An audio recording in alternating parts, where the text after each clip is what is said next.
दोस्तों आपको मैं आज एक ऐसी स्टोरी सुनाता हूँ जिसमें एक बिज़नेस लेसन है और मैं ये चाहता हूँ कि आप लोग वो मिस्टेक्स ना करें जो मैं कर चुका हूँ या जो दूसरे लोग करते हैं। आप लोग वो मिस्टेक ना करें। तो ये एक जो स्टोरी मैं आपको सुनाने जा रहा हूँ इसमें एक बहुत ज़बरदस्त बिज़नेस लेसन है।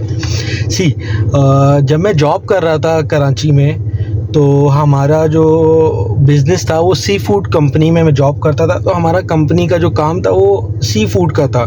सी फूड की हम ट्रेडिंग करते थे, पाकिस्तान से भी एक्सपोर्ट करते थे, कुछ हम इंडिया से बाय करते थे। एक्सपोर्ट हम ज़्यादातर करते थे थाईलैंड में क्योंकि वहीं पर मेन बायर था। अब जो बॉस था वो बहुत एक्सपर्ट था, बहुत चीता बंदा था बिज़नेस कम्युनिकेशन स्किल्स में। मैंने उसी से जो है बिज़नेस कम्युनिकेशन स्किल्स सीखी और मैं उसकी बड़ी रिस्पेक्ट करता हूँ इसमें कि यार उसने मुझे बहुत कुछ सिखाया। तो वो चीता बंदा था बहुत कम्युनिकेशन में और बिज़नेस का जो है वो समझ लो कि एक्सपर्ट बंदा था। वो कम्युनिकेशन में जो फिशरी मार्केट के जो सप्लायर आते थे, जिनसे वो बड़े बड़े सप्लायर जो यानी बड़े खापड़ किस्म के बंदे जो यानी बंदों को जो है ज़बान से ही काट के रख दें, उस तरह के लोग भी जब वो आते थे हमारी कंपनी में पेमेंट लेने, तो बिकॉज क्योंकि मैं वहाँ पे एज अकाउंटेंट काम कर रहा था तो सारा सबका मुझसे लेन देन पड़ता था। तो वो बोलते थे यार ये तुम्हारा जो बॉस है ना, इसके आगे पता नहीं क्यों हमारी ज़बान बंद हो जाती है और जो है हम पूरी दुनिया को चला रहे हैं। हम फिशरी मार्केट में सब हमारे अंडर काम कर रहे हैं, हमारे तो इतने लेबर है, इतने लोगों से हम बात करते हैं, लेकिन जब तेरे बॉस से बात करते हैं ना तो यार ये पता नहीं हमारे पास अल्फाज ख़त्म हो जाते हैं, ये कैसी बातें करता है। तो ये हकीकत थी क्योंकि वो मेरा जो बॉस था वो कम्युनिकेशन में बहुत एक्सपर्ट बंदा था। उसके पास शायद ज़्यादा एजुकेशन भी नहीं थी, ज़्यादा नॉलेज भी ना हो, लेकिन वो अपने बिज़नेस का एक्सपर्ट था। कौन से बिज़नेस का? सी फूड का। तो सी फूड का बिज़नेस उसका बड़ा ही ज़बरदस्त चल रहा था और सी फूड के बिज़नेस में भाई बड़ा ही हमारा जो ग्रोथ रेट था बहुत एक्सपोनेंशियल ग्रोथ हो रही थी हमारी सी फूड के बिज़नेस में। ठीक है जनाब। तो क्योंकि वो भी कराची में ही था हमारा ऑफिस, तो कराची के अक्सर लोगों को जो ना शौक़ चढ़ता है कि हम लोग यार बकरा ईद में जानवर ख़रीद के मंडी में बेचें। तो यही शौक़ मेरे बॉस को भी हो गया। एक दफ़ा उसने देखा कि यार बड़े बड़े लोग जानवर लेके आते, तो उसने एक दफ़ा जो है अपने असिस्टेंट से पूछा कि यार ये जानवर का क्या सीन है, लोग कहाँ से लाते हैं? तो उसने बोला यार ये पालते हैं कुछ जो है बड़े बड़े फार्म हाउस से लेते हैं। उसने कहा चलो मैं भी कोई फार्म हाउस बना देता हूँ, मेरे बॉस ने कहा। तो उसने क्या किया, उसने कहा यार चलो शुरुआत तो करूँ मैं, शुरुआत में छोटे स्केल से स्टार्ट करता हूँ। तो उसने जनाब कोई 10 जानवर ख़रीदे और 10 जानवर किसने ख़रीद के दिए? हमारा एक सिक्योरिटी गार्ड थे, वो पंजाब की साइड के थे।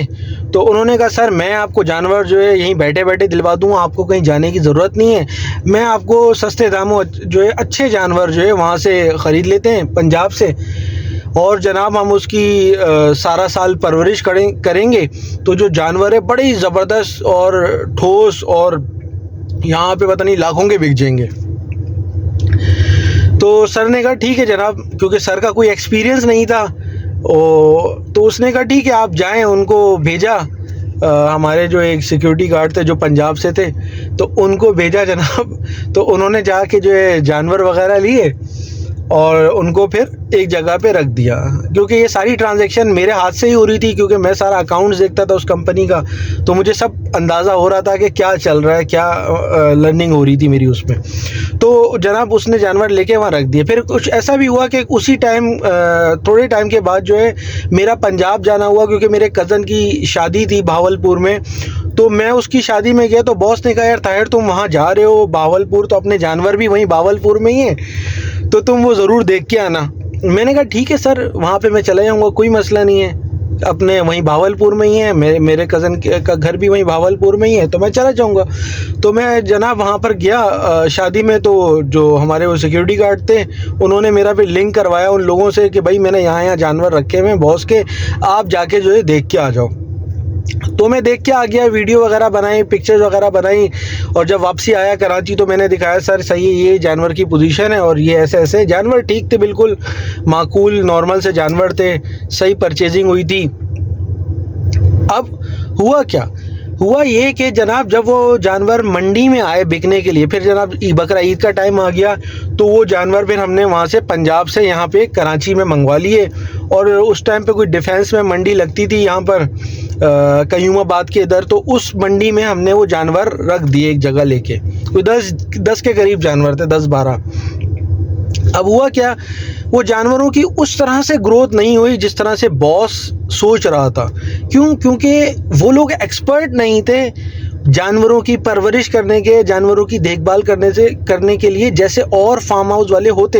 बिकॉज फार्म हाउस वालों को ऑलरेडी एक्सपीरियंस होता है उस चीज़ का, और ना इस चीज़ का बॉस को एक्सपीरियंस था, और ना जो वो उन्होंने अपने एक सिक्योरिटी गार्ड को जो पंजाब से ताल्लुक़ था, जिसका उसको पैसे दे के जानवर मंगवा लिए, उसका भी कोई ऐसा एक्सपीरियंस नहीं था।